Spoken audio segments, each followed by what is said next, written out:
2.5 महीने पहले प्रसारित पॉपुलेशन ने समुद्री आपदा थ्रिलर को एक नए स्तर पर पहुंचा दिया और इससे 2.5 महीने पहले आया यह एपिसोड। वही साइंस फिक्शन थ्रिलर, वही समुद्री आपदा, वही अज्ञात जीव संक्रमण, लेकिन अंतर यह है कि इस फिल्म में समुद्री जीवों का बदला अधिक सीधा है। मनुष्यों को कोई मौका ही नहीं दिया। कहानी समुद्र में एक तेल कुएं से शुरू होती है। आज वे काम खत्म करके मुख्य भूमि लौटने वाले थे, लेकिन कप्तान को कुछ बुरी खबर मिली थी।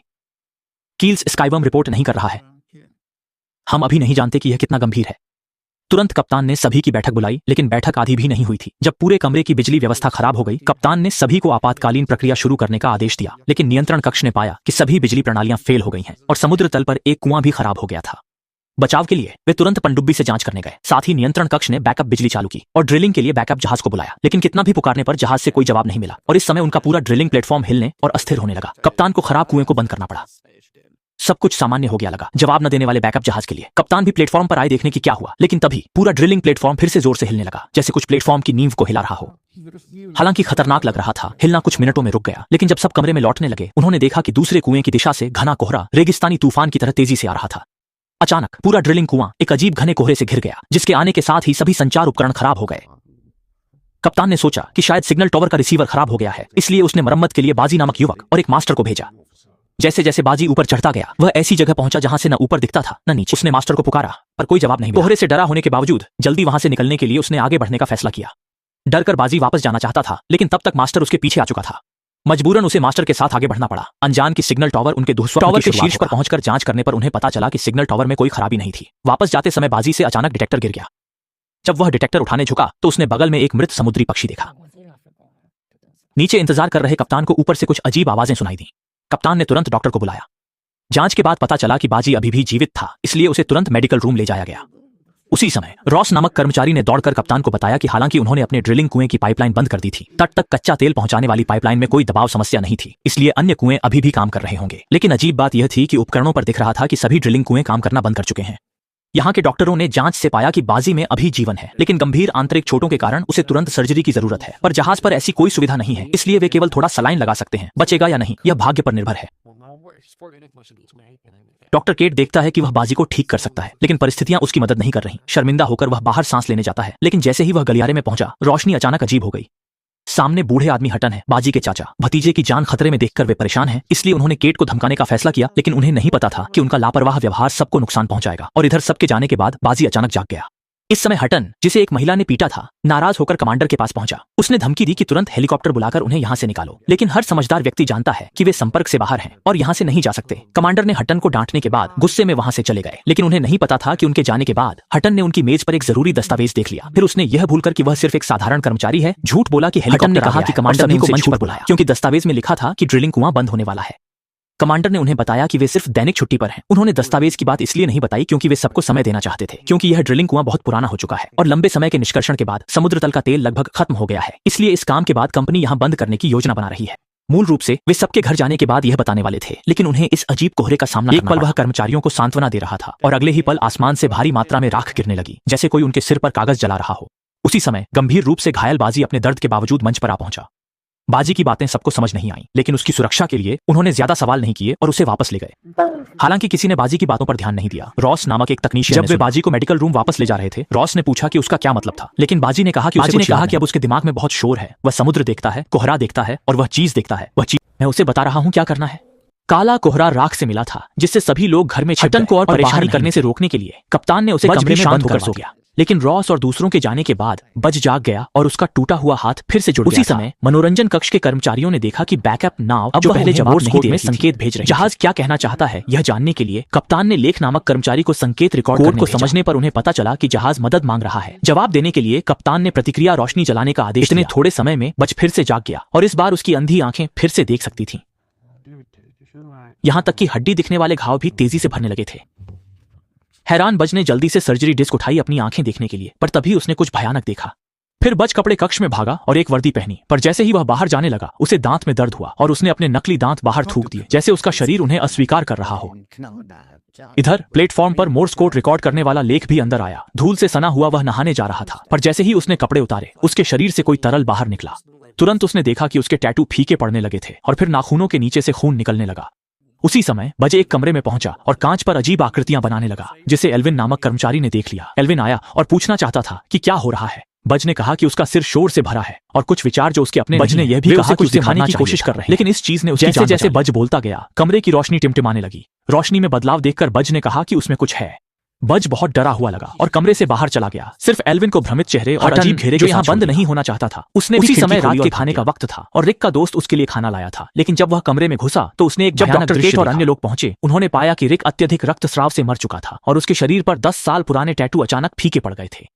साथ ही उन्होंने बज के कमरे में कुछ धातु के टुकड़े भी पाए जो उसके दोनों घटनाओं से पता चलता है कि इन दोनों के शरीर उन अकार्बनिक पदार्थों को बाहर निकाल रहे हैं जो उनके अपने नहीं हैं। फुलरमो, जो संचार ठीक करने की कोशिश कर रहा था, अचानक कुछ देखने लगा। वह खिड़की के पास गया और देखा कि प्लेटफॉर्म के नीचे पुल पर कोई रोशनी का इस्तेमाल कर रहा था। उसने सोचा कि बज नीचे मदद मांग रहा है, इसलिए उसने एल्विन को बुलाया जांच करने के लिए। लेकिन जब वे पुल के नीचे पहुंचे वहां कुछ नहीं था, सिर्फ हवा में उड़ती राख थी। पर उन्हें नहीं पता था कि एक जोड़ी आंखें उन्हें देख रही थीं। वह हटन था। हटन ने फुलरमो और दूसरों को जाते देखा, फिर वापस आकर उन्हें बाहर से ताला लगा दिया और फुलरमो को पता भी नहीं चला। यहाँ तक कि जब वे नाव की जांच कर रहे थे तब फुलरमो का हाथ चोटिल हो गया। इस समय हेटन जो अंदर भाग गया था वास्तव में नियंत्रण कक्ष में आया और बैकअप नाव की रोशनी को संकट संकेत में बदल दिया। यहाँ तक कि उसने बैकअप नाव को जल्दी आने को कहा और संकेत मिलते ही बैकअप नाव तेजी से आ गई। ये देखकर फॉर्मोसा दोनों वापस गए देखने क्या हुआ, लेकिन अब लोहे का दरवाजा बंद हो चुका था। उनके लिए बाहर से अंदर जाना असंभव था। जब वे असहाय थे उन्होंने देखा कि आकाश में उड़ती राख रुक गई। किसी अजीब घटना के डर से उन्होंने अलग अलग काम करने का फैसला किया। ऑल्विन अन्य दरवाजे देखने गया जबकि फॉर्मोसा वहीं रहकर मदद के लिए पुकारता रहा। सौभाग्य से फॉर्मोसा की आवाज पास से गुजरते कप्तान ने सुन ली, इसलिए वह सुरक्षित रूप से अंदर आ गया। लौटे फॉर्मोसा ने कप्तान को बताया कि कोई बैकअप नाव बुला रहा था, लेकिन तब तक देर हो चुकी थी। बैकअप नाव पूरी रफ्तार से आ रही थी। उनका ड्रिलिंग वेल बहुत पुराना था, अगर कोहरे में बैकअप नाव टकरा गई तो पूरा वेल नष्ट हो जाएगा। हेटन को नियंत्रित करने के बाद कप्तान ने सभी को आपातकालीन तैयारी के लिए कहा। तभी फॉर्मोसा को याद आया कि ऑल्विन अभी बाहर है, लेकिन उन्हें पता नहीं था कि इधर नियंत्रण कक्ष में कप्तान ने देखा कि ऑल्विन पाइप डेक उसकी सुरक्षा के लिए कप्तान तुरंत एक अन्य कर्मचारी के साथ उसे वापस लाने गया, जो यह देखना चाहता था कि वह व्यक्ति बज है या नहीं। सबसे निचले पुल पर पहुंचा। जैसा उसने सोचा था वह व्यक्ति बज ही था। ऑल्विन के उसे वापस बुलाने के प्रयास के बावजूद बज को वापस जाने का कोई इरादा नहीं था। अपने पैरों के नीचे अजीब नीली रोशनी वाले समुद्री पानी को देखकर ऑल्विन ने बज से पूछा। बज ने स्पष्ट कहा कि यह जीवन है, पानी से उत्पन्न जीवन। हालांकि ऑल्विन समझ नहीं पाया, फिर भी वह बज को वहां से ले जाना चाहता था क्योंकि बैकअप नाव तेजी से उनकी ओर आ रही थी। लेकिन ऑल्विन कुछ भी कहे बज नहीं माना और कहता रहा कि लहर बज की जिद देखकर ऑल्विन गुस्से में वहां से चला गया। यहाँ फुलरमो ने देखा कि बैकअप नाव का धीमा होने का कोई इरादा नहीं था, वह अभी भी तेज गति से आगे बढ़ रहा था। कप्तान ने जल्दी से दूसरों को टक्कर के लिए तैयार होने को कहा और एल्विन को पकड़ने वाले की आंखें निर्दयी हो गईं। बहुत भाग्यशाली बैकअप नाव ने आखिरी क्षण, लेकिन दुर्भाग्य से अब एल्विन ने अपनी जीवन की सांस खो दी है। डॉक्टर केट समय पर नहीं पहुंच सकी, बहुत देर हो चुकी है। एल्विन अब शक्तिहीन है। साथ ही कोहरे का अध्ययन कर रहे रॉस ने भी एक नई खोज की। उन्होंने कोहरे से राख निकाली और सूक्ष्म अवलोकन से पाया कि वह जीवित जैसी है। यह पुष्टि करने के लिए कि क्या यह जीवित है, रॉस ने अपनी उंगली काटी और उस पर खून टपकाया। जैसा अपेक्षित था, यह राख तेज गति से उसकी रक्त कोशिकाओं को खा रही थी। इसे देखकर वह स्तब्ध रह गया। रॉस ने जल्दी से कप्तान और केट को यह बताया, लेकिन जब कप्तान आए तो पाया कि राख ने रक्त कोशिकाओं को बदल और नियंत्रित कर लिया। इसका मतलब है कि ये पदार्थ परजीवियों की तरह है। यदि आप चाकू से घायल हो जाते हैं, एच के अचानक पागल होकर एल्विन को मारने के बाद वह बहुत पछताता है, क्योंकि यह उसकी इच्छा नहीं थी, बल्कि उसके शरीर में परजीवी का काम था, पर उसके पास कोई उपाय नहीं था। आखिर उसकी जान उसी ने बचाई थी। दूसरी ओर बज द्वारा मारे गए एल्विन को कप्तान ने फ्रिज में रखवा दिया। आतंक पूरे ड्रिलिंग कुएं पर छाया था, लेकिन उसी दिन जब वे खाना खा रहे थे उन्हें घेरने वाला काला कोहरा छंटने लगा। काले कोहरे के छंटने के बाद उन्होंने देखा कि पास के ड्रिलिंग कुएं में स्पष्ट रूप से कुछ हुआ था और अब समुद्र पर बैकअप नाव का कोई निशान नहीं था। लेकिन जब सभी काले कोहरे पर ध्यान दे रहे थे, कर्मचारी फुलरमो ने अचानक देखा कि प्रयोगशाला में कोई घुस आया है। पास जाकर देखा तो पाया कि वह बज था। बज ने कुछ नहीं कहा। होम्स ने उसे लापरवाही से बचने की सलाह दी, कहा कि कोहरा छंट गया है और वह घर जा सकता है। तब बज ने जवाब दिया कि वह वापस नहीं जा सकता, क्योंकि अब उसके दिमाग में कुछ है जो उसे एक साथ 100 सपने दिखा सकता है। इन सपनों से उसे समुद्र के लाखों वर्षों की यादें दिखीं और बातें करते करते बज ने होम्स के हाथ पर घाव देखा। वह उत्सुकता से जानना चाहता था कि क्या होम्स भी अब उसी जैसा हो गया है। लेकिन तभी शोधकर्ता रॉस अचानक अंदर आ गया और बज ने स्थिति को देखकर वहां से भाग जाना ही बेहतर समझा। बज के अचानक प्रवेश पर कप्तान भी आ गए। उन्हें डर था कि दूसरे लोग भी बज की तरह संक्रमित हो जाएंगे। आखिर होम्स भी काले कोहरे में घायल हुआ था, इसलिए होम्स की जांच की गई, लेकिन कुछ भी नहीं मिला। कप्तान ने मजबूरी में सभी की बैठक बुलाई, कहा कि बज को यूं ही छोड़ना ठीक नहीं है और अब जब कोहरा छंट गया है तो संचार जल्द ही बहाल हो जाएगा। इसलिए सबकी सुरक्षा के लिए कप्तान ने सबको अलग अलग होकर पूरे ड्रिलिंग वेल में बज को खोजने और काबू में लाने का आदेश दिया। इधर बज पंपिंग पाइपलाइन के निचले हिस्से में पहुंचा और अपने खून की एक छोटी शीशी समुद्र में फेंक दी। उसने देखा कि ड्रिलिंग वेल में बारिश प्रणाली चालू हो गई है। पानी के व्यापक फैलाव ने निश्चित रूप से बज को नई शक्तियां दी हैं, क्योंकि अब पानी में ड्रिलिंग कर्मचारियों ने व्यापक खोज शुरू कर दी थी। सुरक्षा के लिए वे लगभग 3-3 के समूह में थे, फिर भी वे बज को पकड़ नहीं पा रहे थे, क्योंकि अब बज ने कच्चे तेल में चेन फेंक के जीवन को जगा दिया था। बज के यह सब करने के बाद अकेले काम कर रहे कर्मचारी गारो ने यह जगह खोज ली और बज द्वारा जगाए गए कच्चे तेल के जीव को भी देखा। इस अजीब दृश्य को देखकर गारो ने तुरंत दूसरों को मदद के लिए बुलाया, लेकिन छायाओं में छिपे बज ने उसे यह मौका नहीं दिया। जाहिर है गारो को गंभीर चोट लगी। उसने कहा यह बच बम था। जब उसने फिर किसी को चोट पहुंचाते देखा, हॉर्टन भी गुस्से में उसका पीछा करना चाहता था, लेकिन मुड़कर देखा कि कच्चे तेल पर एक पौधा उगाया था। यह निस्संदेह अब तक की सबसे अजीब बात थी। इसने हॉर्टन को डराकर रोक दिया। सिर्फ वही नहीं, अन्य कर्मचारियों ने भी रिसे हुए तेल पर पौधे देखे। साथ ही समुद्र तल पर उन्हें दिखाई न देने वाला बड़ा खतरा उभरने लगा था।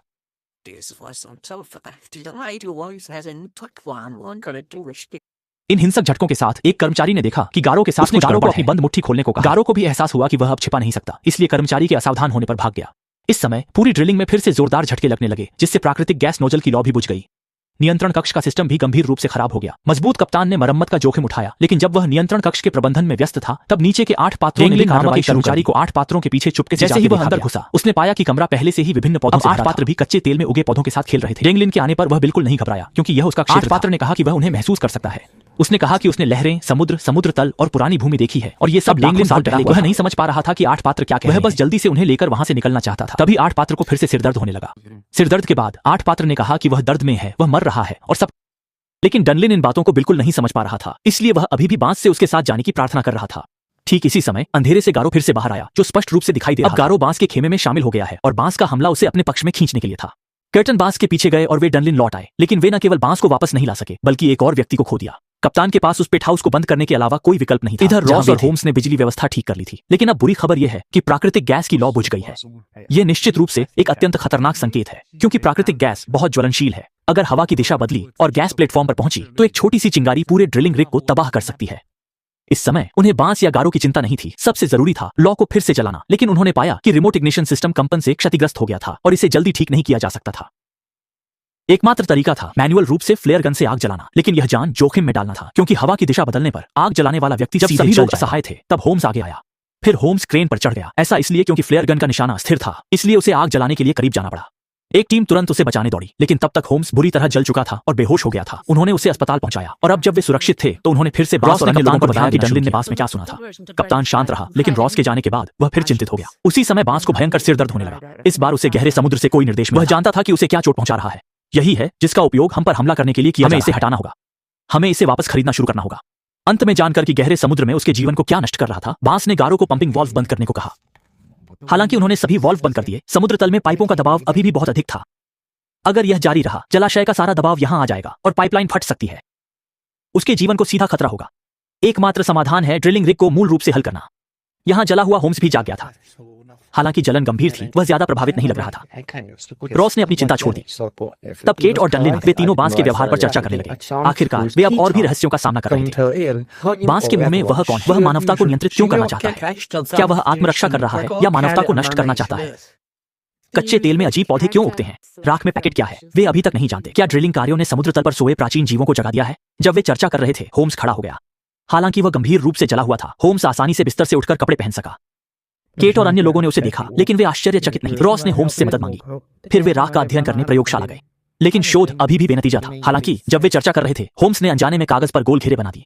नियंत्रण कक्ष के कप्तान ने भी ड्रिलिंग कुएं के बंद होने की चेतावनी देखी और पाया कि बज ब्लॉउड क्षेत्र में उपकरणों को पागलों की तरह बंद कर रहा था। इस दृश्य को देखकर वे समझ गए कि बज सिर्फ ट्रांसमिशन पाइप बंद कर रहा है, लेकिन तेल पंपिंग पाइप अभी भी चालू है। अगर उसे ऐसा करने दिया गया तो दबाव असंतुलन के कारण पूरा ड्रिलिंग प्लेटफॉर्म समुद्र में डूब सकता है। लेकिन अब इसके असाधारण खतरे के कारण उनके पास बज को रोकने की कोई क्षमता नहीं है। एकमात्र तरीका है गहरे समुद्र के रोबोट द्वारा समुद्र तल से वाल्व बंद करने में देरी नहीं की जा सकती थी, इसलिए उन्होंने तुरंत रोबोट को गहरे समुद्र में। लेकिन जब रोबोट गहरे समुद्र में पहुंचा, तो उन्होंने एक अजीब दृश्य देखा। अब ड्रिल के नीचे बहुत सारे अजीब घेरे दिखाई दे रहे थे, जो बिल्कुल वैसे ही थे जैसे बज और होम्स ने बनाए थे।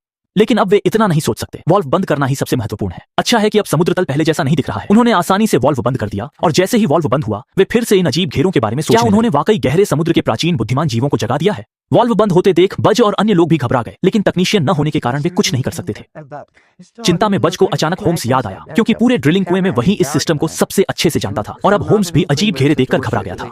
इन अजीब घेरों और उसके द्वारा बनाए गए चित्रों से स्पष्ट है कि वह भी संक्रमित हो चुका है, लेकिन दूसरे लोग इसे नहीं जानते। इसी समय जब अन्य लोग अगली योजना पर चर्चा कर रहे थे, एक कर्मचारी ने अचानक देखा कि उसके फोन पर सिग्नल आ गया है, जो आपदा के बाद सबसे अच्छी खबर थी।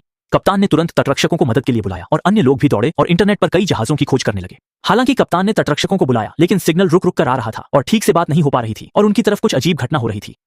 लेकिन अजीब बात यह नहीं थी, क्योंकि यहाँ केट जब अपनी बहन से वीडियो कॉल पर थी तो उसने स्क्रीन पर देखा कि काला कोहरा तट तक पहुंच गया था। केट ने यह देखते ही अपनी बहन को बाहर न जाने के लिए चिल्लाया, लेकिन तब तक बहुत देर हो चुकी थी क्योंकि उनका सिग्नल फिर से कट गया। लेकिन इसलिए नहीं कि उनकी तरफ जानकारी खोजते हुए अचानक इंटरनेट से कट गए होम्स ने भी महसूस किया कि उसके हाथ पर कुछ उभर रहा है। फुलमोर ने आगंतुक को ज्ञान के बारे में बताने की हिम्मत नहीं की, बस बाहर देखने के बहाने से फिर वहां से आईने के सामने आया और पाया कि उसके शरीर के लगभग सभी घाव ठीक हो गए थे और हाथों के घावों का तो निशान भी नहीं रहा था।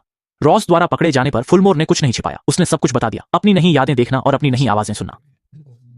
अपने प्रियजन को ऐसा देखकर रॉस उसे सांत्वना देने आगे बढ़ा, लेकिन जैसे ही उसने फुलमोर को छुआ, फुलमोर ने जैसे उसका भविष्य देख लिया, पर रॉस को कुछ नहीं बताया।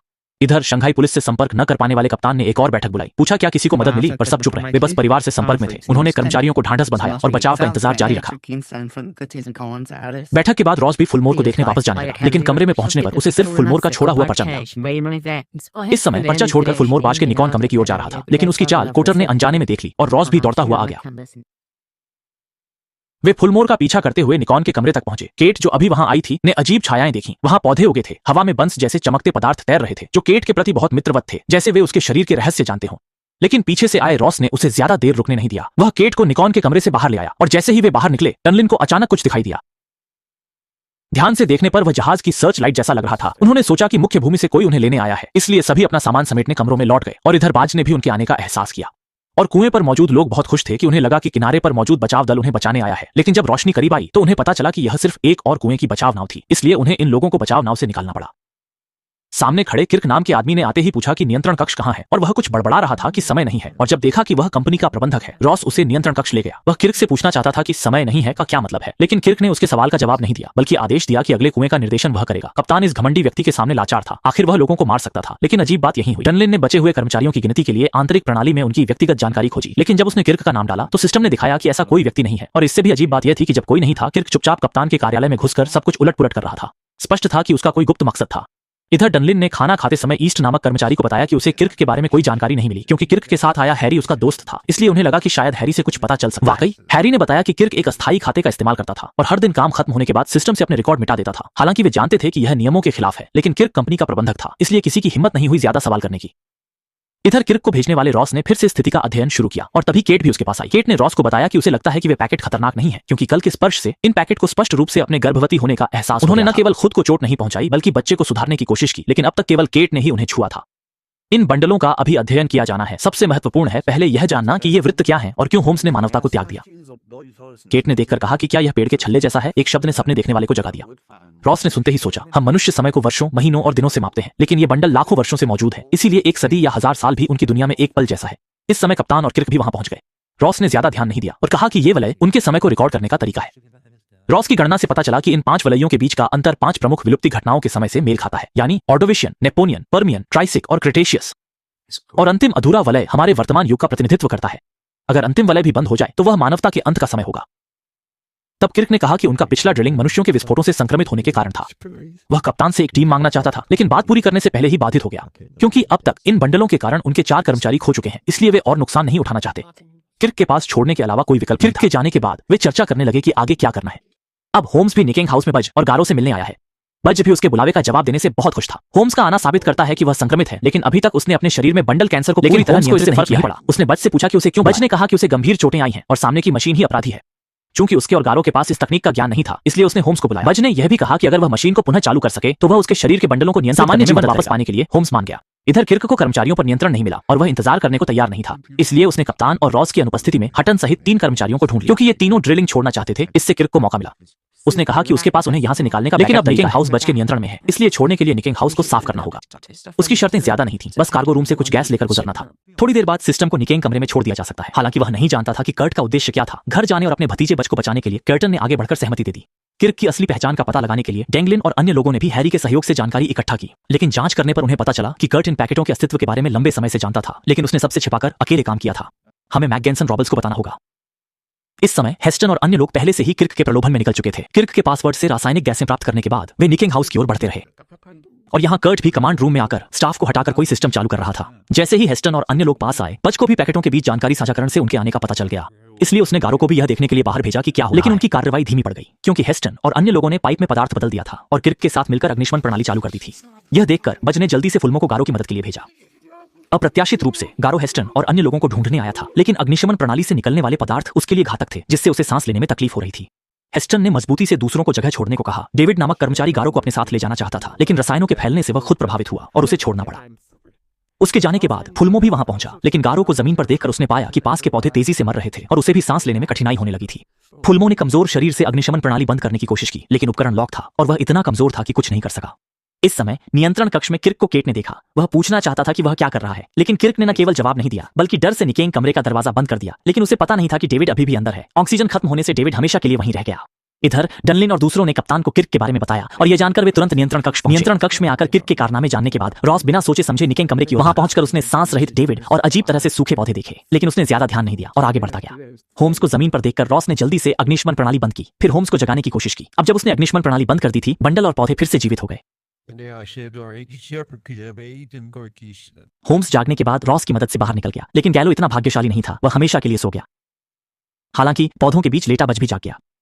निकेंग कमरे से बाहर निकलने के बाद होम्स ने कहा, ये बंडल हमेशा से मनुष्यों को चेतावनी दे रहे थे, लेकिन मनुष्यों ने न सिर्फ अनसुना किया बल्कि उन्हें नुकसान पहुंचाया। अब शायद वे मनुष्यों पर हमला करने के लिए तैयार हैं। साथ ही समस्या की गंभीरता समझने वाले हैरी ने उनके ड्रिलिंग कुएं के विनाश का कारण बताया।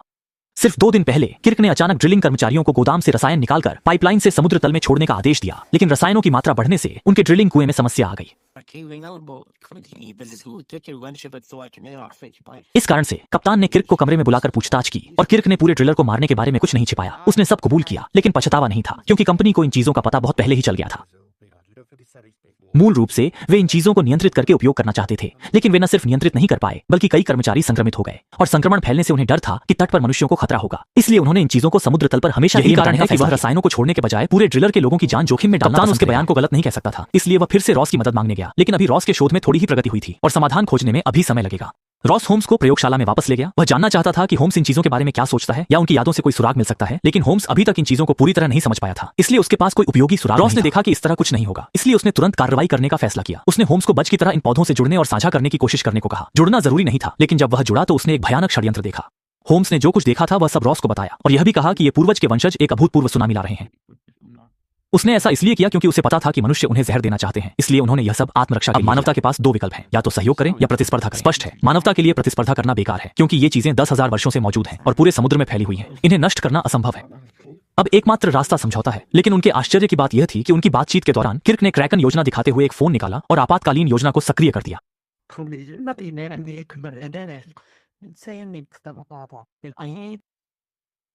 खुद को और पूरी मानव जाति को बचाने के लिए रॉस और उन्होंने गहन चर्चा के बाद बाजी से बातचीत का जोखिम उठाने का फैसला किया। फिर वे इस जगह पर आए जहां जीवन फिर से लौट आया था।